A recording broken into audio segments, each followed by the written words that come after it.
Day 10 what I eat in a day for weight loss. അപ്പം ഇന്ന് breakfast ആയിട്ട് എടുത്തിട്ടുള്ളത് എഗ് സാൻഡ്വിച്ച് ആണ്. ഫാസ്റ്റ് ഉണ്ടാക്കി തന്നതാണ് കേട്ടോ ഈ എഗ് സാൻഡ്വിച്ച്. നല്ല ടേസ്റ്റ് ഉണ്ടായിരുന്നു.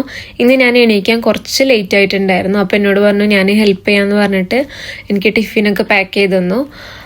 പിന്നെ ഞാൻ ആദ്യമായിട്ടാണ് ഒരു വെയിറ്റ് ലോസ് ഒക്കെ ചെയ്യുന്ന സമയത്ത് 10 ദിവസമൊക്കെ കണ്ടിന്യൂസ് ആയിട്ട് ചെയ്യുന്നത് കേട്ടോ. അല്ലെങ്കിൽ ഞാൻ ഇടയ്ക്കൊക്കെ ഇങ്ങനെ ചീറ്റ് ഡേ എന്നൊക്കെ പറഞ്ഞ് എടുക്കുകയൊക്കെ ചെയ്യും. എന്തെങ്കിലും ആഗ്രഹമുള്ളതൊക്കെ വാരി വലിച്ചൊക്കെ കഴിക്കും കേട്ടോ, ചിപ്സും ചോക്ലേറ്റൊക്കെ.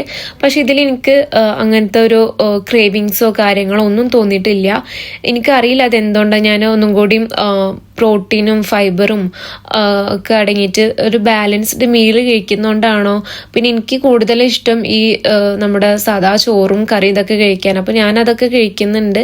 എനിക്കിഷ്ടപ്പെട്ട ഫുഡ് തന്നെയാണ് കേട്ടോ കഴിക്കുന്നത്. ഇപ്പോൾ ചിലപ്പോൾ നിങ്ങൾ സാൻഡ്വിച്ച് ഇതൊക്കെ നമുക്കിപ്പോൾ നമ്മുടെ കേരള ബ്രേക്ക്ഫാസ്റ്റ് ആയിട്ട് കൂട്ടൂല എന്ന് എനിക്കറിയാം. പക്ഷേ ഇവിടെ എനിക്കിപ്പോൾ സമയമില്ലാത്തതുകൊണ്ടാണ് കേട്ടോ ഞാൻ അങ്ങനെ ചെയ്യുന്നത്.